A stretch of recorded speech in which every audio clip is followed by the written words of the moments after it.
Play Your Role is now proudly partnered with 1985 Games. We work hard as a part of our gift to our viewers to bring only what we consider quality content to those who visit our channel, and I promise this is no different. 1985 has a host of incredible and unique tabletop tools for your game, and we're currently doing an Instagram exclusive giveaway of 2 of their mystery dice sets. If you want to get involved with that, check the link tree in the description for a link to our Instagram, as well as being able to check out 1985 in order to be able to support them for supporting us. Anyways, back to the video. So, this video is going to be a little bit interesting because it is a direct response to a very specific comment. I'll put the comment up here, and I'm also going to read it out loud verbatim right now. Alright man, it's time to answer the big question. How do you script or plan a story in D&D? You've made quite a few videos on the story aspect of D&D, which I love extremely. The beauty of D&D storytelling, beauty of character arcs, and how to be motivated in D&D. But now, since you've also expressed how beautiful, but also how unpredictable D&D is, how exactly do you script an adventure, whether it be a one-shot or an entire series? I want you to do a complete breakdown on the process and perhaps even provide examples. I wish you luck, my favorite YouTuber. I do talk a lot about the storytelling of D&D and how to create a cohesive narrative. And then I also talk a lot about how you can't create a cohesive narrative in D&D. So how do I do it? What specifically do I do in my games to create that story? Well, let's talk about that.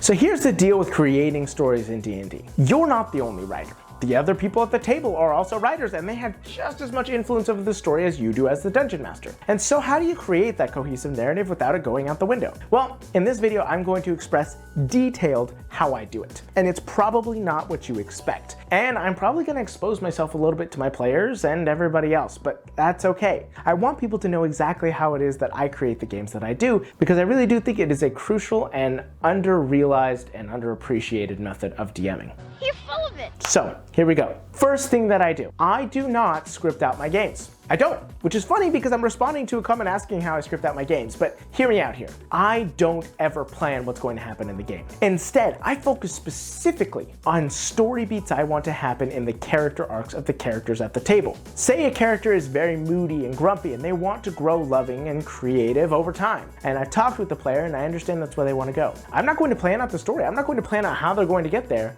All I'm going to do is look out for specific moments where I can realize that this could be a possibility. This is where the character could grow. This could be a moment in their story, and I will challenge the character. That is how I create my stories. I know where they want to go, I see where they are, and I look for a chance to challenge them over and over and over. It is a loop. Know where they are, see where they want to go, look for a chance to challenge them over, over. And the funny thing is, when you do this, the characters write the story.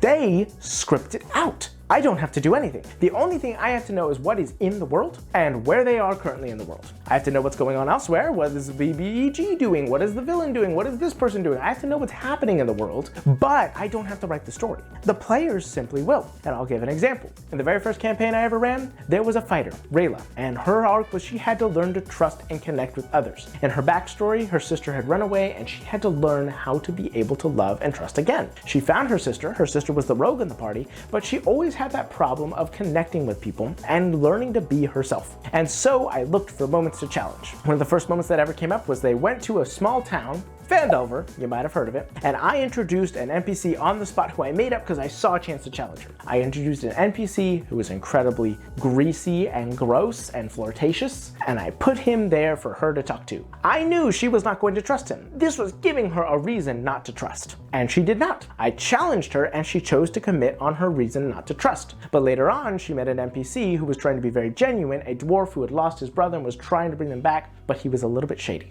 No, you know what it is? I don't trust you. But he was very genuine in what he was asking for, and she had to learn if she was going to trust him or not. I saw a chance, I challenged, she chose to trust. And that informed the story. They went with the dwarf, and you'll see it happens over and over again. They get challenged, they make a decision, it moves the story forward in one way or another. If they chose not to trust the dwarf, they now have to figure out how to get that information without him. But if they trust him, they then have that information and can move on to the next location.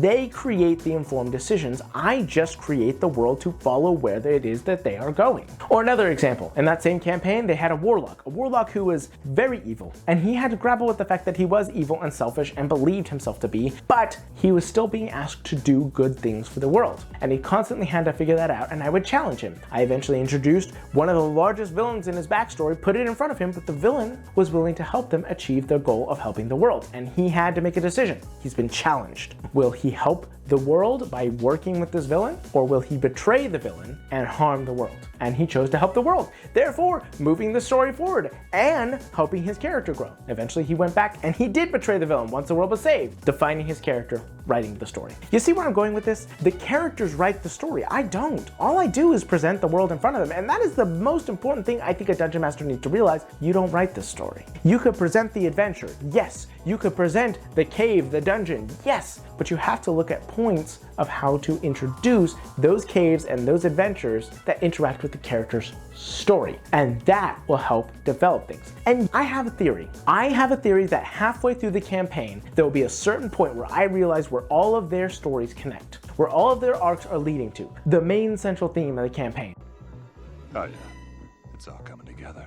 And I will then put the last half of the campaign, the big epic adventure going to fight the BBEG, based on that theme, because they've already committed to it, they already want it, they already know where they're going. And I did this in that campaign. Once I looked at all their backstories and realized where they were all going, I realized that all of them had been betrayed or lost by their families. I know, shocking for D&D stories. But I then realized that the main topic and concept of the whole story was creating a family that they could trust in. And so in the final battle, they had all these people who they had helped and who had helped them came to support them. And they lost some of them, but they gained new ones. It created that cohesive story. So I don't script my games. I don't. I plan out dungeons, I plan out adventures, I do talk about NPCs and create a world for them to live in, but I don't write the story. I let them figure out what it is that they care about, and I script it off of that. And it's mostly improvised. When I see those moments to challenge them, it is almost always something that just pops into my head and I say, yeah, let's do it. I don't usually plan those out. I rely heavily on improv. I will create an NPC on the spot in order to be able to challenge them in that moment. Or I'll create an encounter on the spot to be able to create a tense moment where they have to make an important decision. Now, most people, can they do that? I don't know. I'm not gonna pat myself on the back and say that I'm special, but I know that some people don't like relying on improv, but this concept still works outside of that improv. You could still think ahead of time and create those challenges for them. But I think that is the best way to create a character-based narrative that will be important for your entire party. So try that out. Hopefully it helps, and hopefully my ramblings made sense. Go out into the world, make it your own, you beautiful bastards. Don't forget to have a great day, and never forget to play a role. A huge shout out to all those divine bastards over on our Patreon that helped make this video happen. I'd also like to take an additional very personal thank you to BKBW, Diet Blue, Duplicolor, Malcadil, I hope I pronounced that right, Sassy Cat Productions, Sorit, Supreme Court, Tin Eye, and Void Mystic. We wouldn't be able to do what we do without our patrons, and we are very thankful for your continued support. You guys are the absolute best, and I will never take your support for granted.